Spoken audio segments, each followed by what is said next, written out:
좋은 아침입니다. 오늘은 1월 14일 수요일입니다. 즐겁고 감사한 하루 되시기 바랍니다. 자, 오늘은 창세기 10장 말씀을 볼 텐데요. 창세기를 시작한 지 이제 오늘 14일인데 그동안에 족보가 두 번이나 나왔습니다. 창세기 5장에 한 번 나왔는데 그 창세기 5장에 나온 내용을 보면 이제 마다들을 중심으로 한 내용이라고 좀 볼 수 있고요. 오늘 우리가 보게 될 그 족보는 훨씬 더 좀 광범위하다라고 볼 수가 있죠. 그리고 오늘 말씀에 나오는 족보에는 좀 역사적인 사건에 대한 암시가 거의 없습니다. 대체적으로 족보가 기록될 때는 시대적인 어떤 배경들을 조금씩 담게 된 마련인데 여기는 이제 그런 내용이 없고요. 아마도 이 족보가 기록된 주요의 목적은 노아의 시대하고 아브라함이 살던 인구가 많아지고 조직된 세상과 연결을 설명하기 위한 그런 족보 아닌가 하는 생각이 듭니다. 자, 오늘 우리가 족보를 보고요. 내일 그 바벨탑 사건을 보고요. 금요일 날 족보를 보고요. 토요일 날 그 족보가 아브라함까지 이어지게 됩니다. 그러니까 이제 오늘 보는 족보는 노아의 후손인 셈과 함과 야벳을 중심으로 보게 되는데 금요일부터는 이제 셈의 족보를 보게 되고요. 그 셈의 족보를 보게 되는 이유가 참 중요하죠. 노아의 아들이 셋인데 왜 그중에 셈의 족보만 보냐? 왜냐하면 셈의 족보가 아브라함으로 연결되고 아브라함의 후손들이 유대인이 되기 때문입니다. 그래서 창세기 5장에서 본 족보하고 오늘 우리가 보는 노아의 후손의 족보 그리고 금요일에 보게 될 셈의 후손을 중심으로 한 족보를 잘 들여다보면 하나님께서 창조하신 그 시작부터 점점 좁혀가면서 유대인에게로 들어가고요. 결국엔 토요일에는 유대인의 시작이라고 할 수 있는 아브라함에게로 좁혀져 가고 있습니다. 그러니까 창조에서 세상이 다 넓지만 그 중에서 이제 우리가 성경을 통해서 보고 있는 것은 유대인의 역사 쪽으로 들어가는 거니까 이 족보가 점점 좁혀가고 있는 과정을 보여주는 거죠. 이렇게 계속 간다면 나중엔 누가 나옵니까? 유대인의 후손으로 나오신 유대인의 후손으로 다윗이 나왔고요. 다윗의 후손으로 메시아이신 예수님에게로 좁혀져 가겠죠. 그러니까 성경에서의 족보는요, 단순히 이름을 나열하는 것이 아니고 구원의 메시지를 알려주기 위함입니다. 자, 이제 우리 함께 이 족보의 내용을 좀 더 살펴보십시다. 1절입니다. 다음은 노아의 아들들의 족보이다. 노아의 아들은 셈과 함과 야벳이다. 홍수가 난 뒤에 그들이 아들을 낳았다. 자, 먼저 시작하면서 셈과 함과 야벳에 대한 이야기를 좀 간단한 얘기만 하나 하고 가고 싶은데요. 야벳은 백인의 조상이고 함은 흑인의 조상이고 셈이 황인종의 조상이라는 주장들이 있었죠. 지금도 하고 있어요. 근데 저는 성경적으로 근거 없다라고 좀 믿고 있는 사람이고요. 되게 이제 한 200년 전까지만 해도 성경을 해석할 때 누가 해석했는가 하면 다 백인들이 중심이 됐습니다. 전 세계적으로 기독교가 이 백인 중심의 종교였으니까요.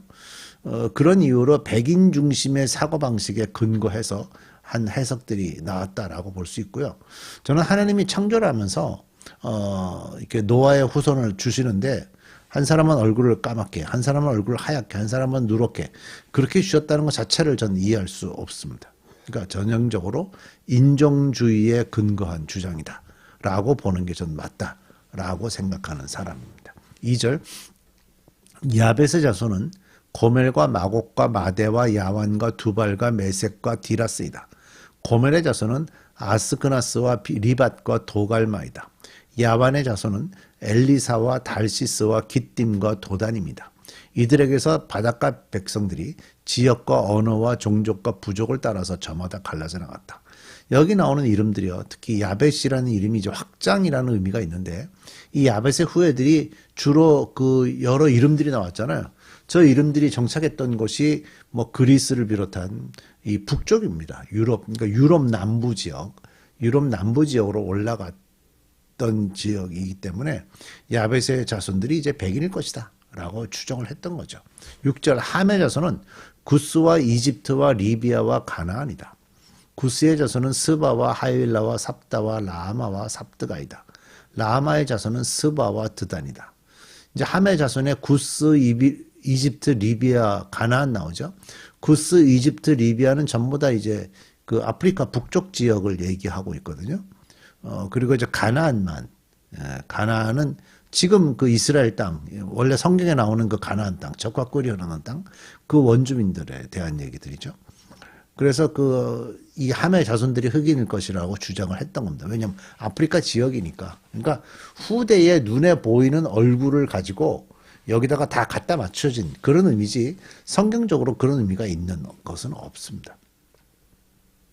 자, 이제 그 다음에 나오는 사람이 좀 중요하죠. 구스는 또 니무롯을 낳았다. 니무롯은 세상에 처음 나타난 장사이다. 장사이다. 그는 주께서 보시기에도 힘이 센 사냥꾼이었다. 그래서 주께서 보시기에도 힘이 센 니무롯과 같은 사냥꾼이라는 속담까지 생겼다. 당시에 그런 말들을 했다. 하나님이 볼 때도 니무롯은 정말 힘이 센 사냥꾼이다 하는 얘기를 했었다라는 속담이 있었다는 거죠. 그가 다스린 나라의 처음 중심지는 시날 지방 안에 있는 바빌론과 에렉과 악갓과 갈레이다.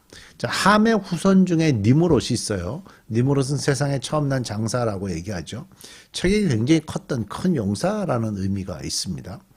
이 니무롯이 다스린 지역에 보면 10절에 그가 처음 다스린 나라의 처음 중심지는 시날 지방 안에 있는 바빌론과 에렉과 악갓과 갈레이다 이렇게 돼 있죠.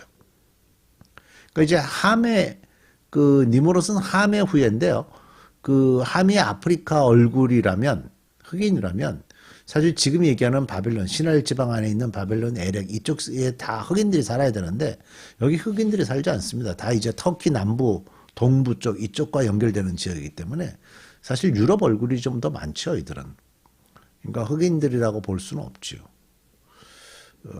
그래서 이 바벨탑은요, 니무롯의 후예들이 세운 것이 이제 바벨탑이라고 보여주죠. 그러니까 결과적으로 함의 후손 중에 일부가 이제 바벨탑을 세웠다 볼 수 있고요.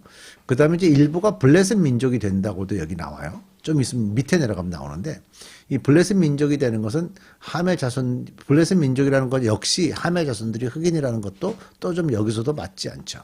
블레셋 지역은 지금 가자 지구, 이번에 이스라엘을 통해서 완전히 폭격을 해서 다 없어진 지역이라고 봐야 되죠. 거기 사는 민족도 역시 흑인이 아닙니다.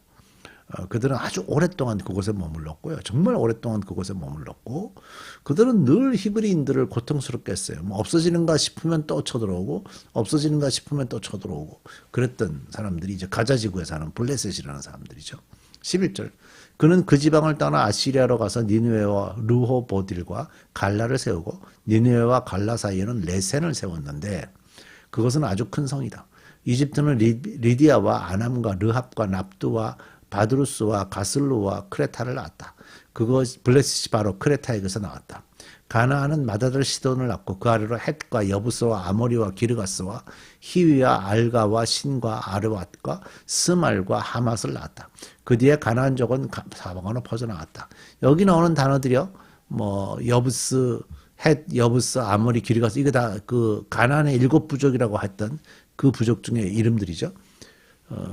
가나안의 경계는 시돈에서 그라를 지나서 멀리 가사에까지 이르렀고 거기에서 소돔과 고모라와 아드마와 스보임을 지나서 라사에까지 이르렀다. 이 사람들이 종족과 언어와 지역과 부족을 따라서 갈라져 나간 함의 자손이다.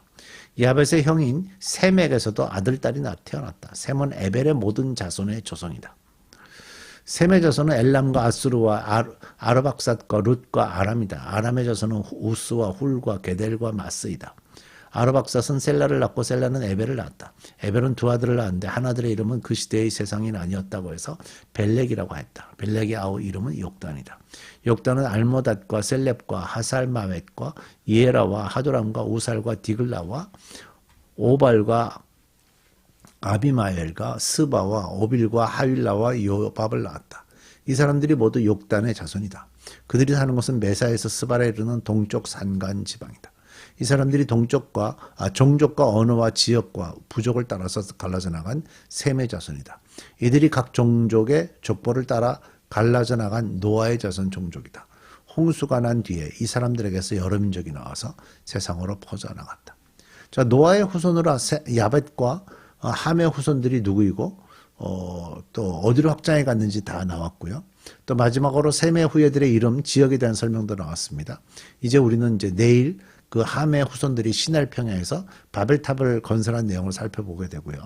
금요일과 토요일에는 셈의 후손들이 어떻게 아브라함까지 연결되는지를 살펴볼 예정입니다. 이 족보는요, 사실 우리에게 복음을 전달해 준 과정입니다. 초창기의 과정이죠. 이 족보를 살펴보면서 구원의 은혜에 좀 감사하고 하나님을 경외하는 삶을 살았던 셈의 후손들처럼 우리도 예수님이 오시는 길을 예비하는 그리스도인으로 살아가는 게 중요하다고 생각이 됩니다. 기도하십시다. 우리에게 복음이 전해진 것은 정말 기적입니다. 우리와 거리도 너무 멀고 또 전달하는 과정도 쉽지 않았는데 2000년이 지나면서 우리에게도 복음이 전해져서 한국말을 하는 사람들도 복음을 받게 된 큰 은혜를 저희들이 누렸습니다. 셈의 후손들이 그런 복음을 갖고 있었던 것처럼 우리도 이 복음으로 하나님을 잘 예비하면서 다시 오실 그 예수님을 소망하고 기대하며 살아가는 저희들 되게 해 주옵소서. 예수님의 이름으로 기도드립니다. 아멘.